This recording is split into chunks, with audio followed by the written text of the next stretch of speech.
Hello everyone. एक data को load करने में सीएसवी फाइल के थ्रू एक एरर आ रहा था। तो उस एरर को हम देखेंगे कि हम एरर को कैसा रेक्टिफाई कर सकते हैं। Right, CSV file means comma delimited file.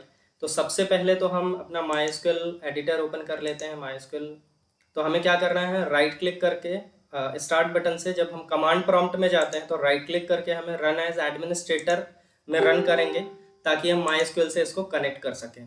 Right, उसके बाद जो आपको कमांड लिखना है तो ध्यान रखना है कि अगर अभी आप लोकल डेटा से, लोकल फाइल से डेटा को लोड करेंगे तो हमें किस तरह से कनेक्ट करना है। तो हमको लिखना है माइस्क्यूएल, और आपको होस्ट बता सकते हैं लोकल होस्ट। तो हमारी जो मशीन है वो क्या है, लोकल होस्ट है। राइट, और उसके बाद हमें एक वेरिएबल सेट करना पड़ेगा, local in file variable, local underscore in file. U means user name, which is my user name is root. आपका जो भी यूजर नेम है माइस्क्यूएल के लिए आपने इंस्टॉल करते समय दिया होगा वो आपको देना है। यहाँ पे /p रखना है। तो ये क्या करेगा, पासवर्ड के लिए पूछेगा, आपको पासवर्ड डालना है। अब हम कनेक्ट हो गए हैं माइस्क्यूएल से डायरेक्टली।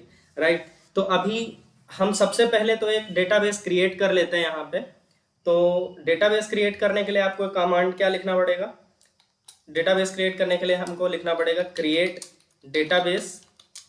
तो डेटाबेस मैं लिख रहा हूँ, मैं एग्जाम्पल डेटाबेस बना रहा हूँ। राइट, क्योंकि हम इसमें लोड डेटा एग्जाम्पल करेंगे, उसका देखेंगे एग्जाम्पल। तो मैंने यहाँ पे बना दिया क्रिएट डेटाबेस एग्जाम्पल। तो आपका डेटाबेस यहाँ पे लिस्टेड हो गया है, बाद में आपको उसे यूज़ करना है, उस डेटाबेस के अंदर आना है। तो यूज़ एग्जाम्पल, एग्जाम्पल में हमने क्या किया, डेटाबेस यहाँ पे एग्जाम्पल के अंदर आ गए। अब हमको क्या करना है, तो सबसे पहले तो हमारे माइंड में एक थॉट प्रोसेस होना चाहिए कि हमको कौन से टेबल को करना है इंसर्ट। राइट, तो हम आते हैं सबसे पहले एक टेबल क्रिएट करने के लिए। हम एक टेबल क्रिएट करते हैं, तो उसके लिए हम कमांड लिखेंगे। मैं यहाँ पे नोटपैड में आपको लिख के दिखा रहा हूँ, फिर हम वहाँ पे उसको कॉपी कर लेंगे।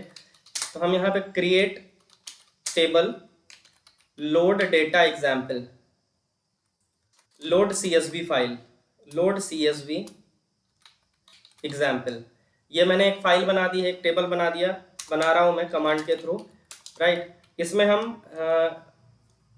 एम्प्लॉय का डेटा रख लेते हैं या स्टूडेंट का डेटा रख लेते हैं। ठीक है, तो सबसे पहले स्टूडेंट नेम एक हमने टेबल बनाया, वेरकेर एक कॉलम बनाया हमने वेरकेर टाइप का, इसका साइज हमने रखा 20 साइज रख दिया। स्टूडेंट नेम के बाद हमें क्या करना है, हम एक रोल नंबर कॉलम बना लेते हैं। रोल नंबर में हम इंटीजर टाइप का डेटा रखते हैं, 3 डिजिट्स का रखेंगे। राइट, और उसके बाद हम रिमार्क्स रखते हैं या सब्जेक्ट्स। राइट, सब्जेक्ट्स रख देते हैं। तो अभी जो प्रॉब्लम आ रही थी वो इसीलिए आ रही थी कि आपके अगर CSV फाइल में कॉमा के साथ वैल्यूज है तो वो कैसे एरर फ्री हम डेटा एक साथ इंसर्ट कर सकते हैं, जो भी उसका डेटा है MySQL में।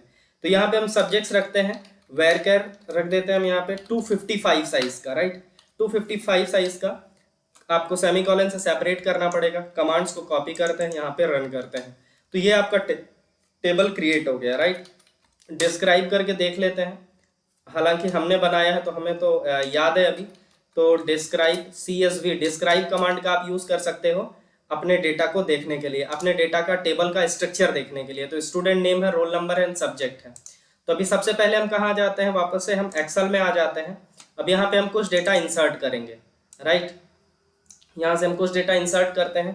तो हमारे जो कॉलम का नेम है क्या है, स्टूडेंट नेम कॉलम है, रोल नंबर कॉलम है और सब्जेक्ट कॉलम है।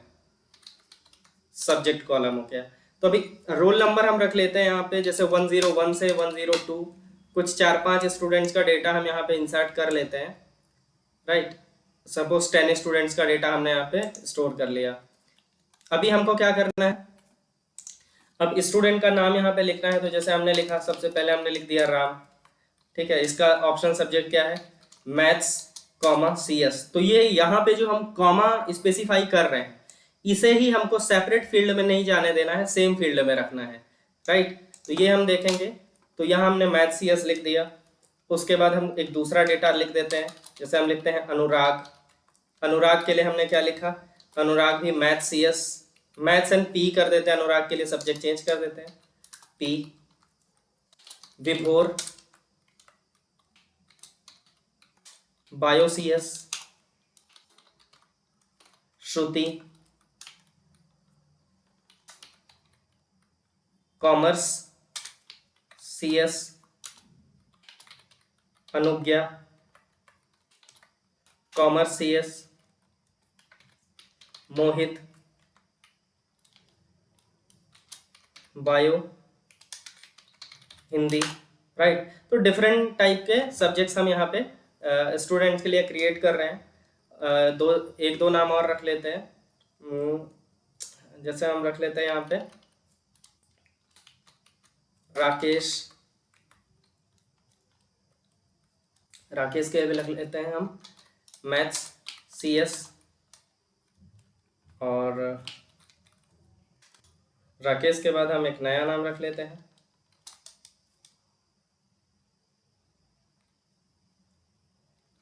आरव, बायो P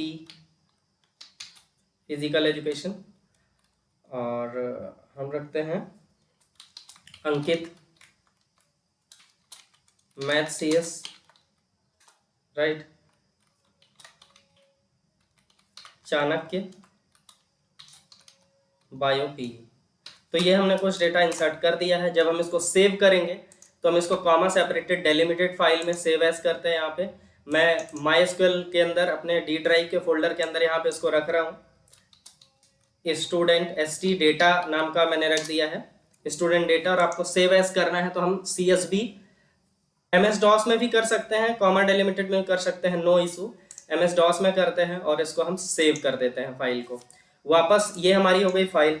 अब वापस हम अपने लोकेशन में आते हैं D ड्राइव में, स्टूडेंट डेटा में सबसे पहले तो मैं नोटपैड ऑन करूंगा और हमको देखना है कि ये जो डेटा है हमारा, इसमें सेपरेशंस क्या क्या है, राइट। तो ये हमको ड्रैग कर देना है सिंपली, राइट, सिंपली हमको ड्रैग कर देना है। तो आपका फाइल जो CSV फाइल है वो नोटपैड फॉर्मेट में यहाँ पे ओपन हो जाएगी, राइट। अभी हम आते हैं किस पे, वापस हमको अब कमांड लिखना है ताकि हम ये जो हमारा डेटा है इस डेटा को हम डायरेक्टली MySQL टेबल में इंसर्ट कर सकें, राइट। तो वो कमांड लिखने के लिए हमको क्या करना पड़ेगा, सबसे पहले तो हमको पता होना चाहिए सेपरेशन फील्ड्स वगैरह के बारे में। तो हमारा जो सेपरेशन है फील्ड का वो कॉमा है, कॉमा से सेपरेट हो रहा है हमारा फील्ड। और ये जो डेटा है हमारा मैथ्स और CS वाला, इसके बीच में भी एक कॉमा है। तो हमें ये ध्यान रखना है कि ये जो कॉमा है ये न्यू फाइल के न्यू कॉलम्स के अंदर नहीं जाना चाहिए, सेम कॉलम में रहना चाहिए। तो आइए इसके लिए कमांड लिखते हैं हम सबसे पहले। तो क्या कमांड लिखेंगे हम, यहाँ पे load data local in file. अब इसको हमको पाथ बताना पड़ेगा कि हमारा कौन से पाथ में ये फाइल, लोकल जो फाइल है हमारी वो इंसर्टेड है, राइट। तो कहाँ पे है, मेरी D ड्राइव के अंदर MySQL के अंदर है। मैं इस पाथ को कॉपी कर लेता हूँ। बैकस्लैश आपको यूज करना है, फॉरवर्ड स्लैश नहीं यूज करना है, उसको हम रिप्लेस कर देंगे यहाँ से, राइट। और उसके बाद हम क्या करेंगे, बैकस्लैश करेंगे, और बैकस्लैश करने के बाद हमें क्या करना है, वापस से हमें ST डेटा, स्टूडेंट डेटा जो हमारी फाइल है उस फाइल को हम यहाँ पे बता देंगे कौन सी फाइल है, ये हमारी CSV फाइल है। इनटू टेबल्स, अब हमारा इनटू टेबल, किस टेबल में हमको रखना है, तो ये जो हमारे टेबल का नाम है, ये टेबल हमारा कौन सा है, ये जो टेबल है हमारा, ये टेबल है हमारा, यहां से देख लीजिए, load data example, load CSV example है, राइट। ये जो हमारा टेबल है इसका नाम क्या है, लोड CSV एग्जाम्पल है।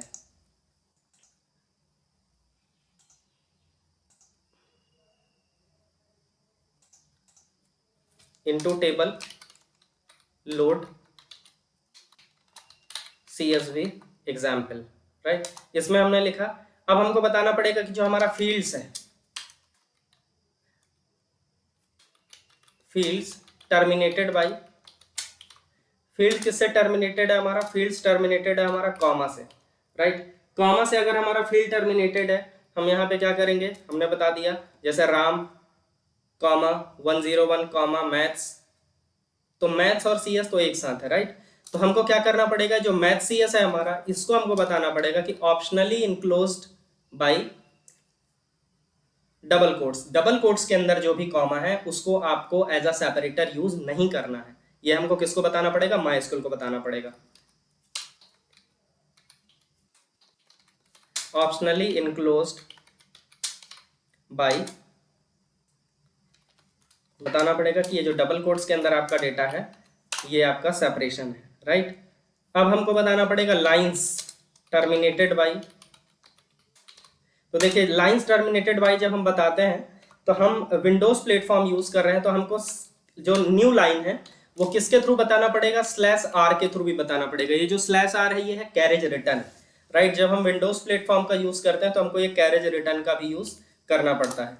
अब आप ध्यान दीजिए कि जो हमारा फर्स्ट डेटा है, जो हमारा फर्स्ट रो है, ये किसके बारे में हमारा फर्स्ट रो, ये हमारा फर्स्ट रो है student name, roll number and subject, this is our column name. तो हमको क्या करना है, इसको हम इग्नोर कर सकते हैं। तो इग्नोर करने के लिए हमको लिखना पड़ेगा इग्नोर 1 लाइन्स, कि आपकी जो पहली लाइन है वो क्या हो जानी चाहिए, इग्नोर होनी चाहिए, ठीक है। एक बार वापस से चेक कर लेते हैं कहीं कोई स्पेलिंग मिस्टेक ना हो। अगर कोई स्पेलिंग मिस्टेक की वजह से सिंटैक्टिकल एरर आता है तो आपको परेशान होने की या डरने की जरूरत नहीं है। कई बार जब हम टाइप करते हैं तो हमारा टाइपिंग में भी मिस्टेक हो सकता है, right. Load data local in file d mysql stdata.csv into table, load csv example is the table name, fields terminated by comma, optionally enclosed by double quotes, lines terminated by /r/n, ignore 1 lines। ये हो गया हमारा ignore 1 lines, right. इसको हम copy करते हैं यहाँ से और इसको रन करके डेटा को अपडेट करते हैं। तो इग्नोर इनक्लोज्ड बाई, सॉरी ना, यहाँ पे आपको डी लगाना पड़ेगा, मैंने केवल इनक्लोज लिखा था, optionally enclosed by, no issue. मैंने बोला ना कि टाइपिंग के समय भी कभी कभी मिस्टेक हो सकती है, राइट। हम यहाँ पे इसको रन करते हैं। One more, what is more error, terminated by, terminated by, lines terminated by, you have an SQL statement where optionally enclosed by OPTIONALLY enclosed by lines terminated by। यहाँ पे देखिए क्या एरर है, इग्नोर 1 लाइन्स, स्पेलिंग मिस्टेक ही है कुछ यहाँ पे, OPTIONALLY enclosed by lines terminated by this।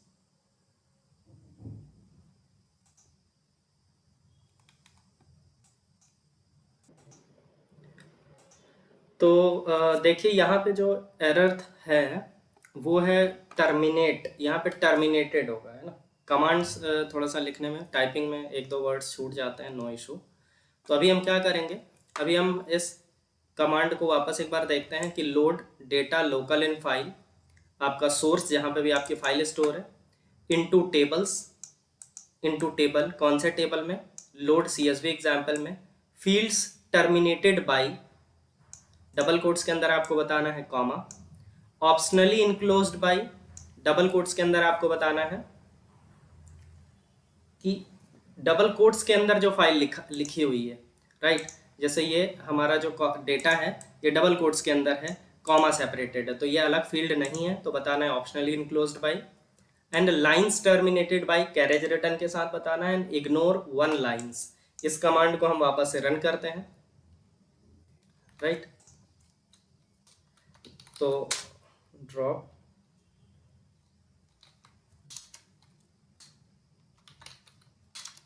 पहले का डेटा मैं उसमें हटा रहा हूं, delete from load CSV example. उस कमांड को हम वापस से पेस्ट करेंगे, तो हमने पेस्ट किया और रन किया, load data local in file command, तो ये सारा का सारा डेटा हमारा एक ही बार में इंसर्ट हो गया है। आइए सबसे पहले हम देखते हैं कि हमारा डेटा किस तरीके से इंसर्ट हुआ है। तो select asterisk from load CSV example, ये हमारा हो गया। देखिए अब यहाँ पे क्या है, राम 101 मैथ्स कॉमा CS, तो ये कॉमा CS सेपरेट फील्ड में नहीं गया है, एक ही फील्ड में है। इस तरह से हम अपना डेटा इंसर्ट कर सकते हैं। तो आपको भी एक बार प्रैक्टिस करनी है और उसको देखना है कि कैसे आपका डेटा इसमें इंसर्ट हो रहा है।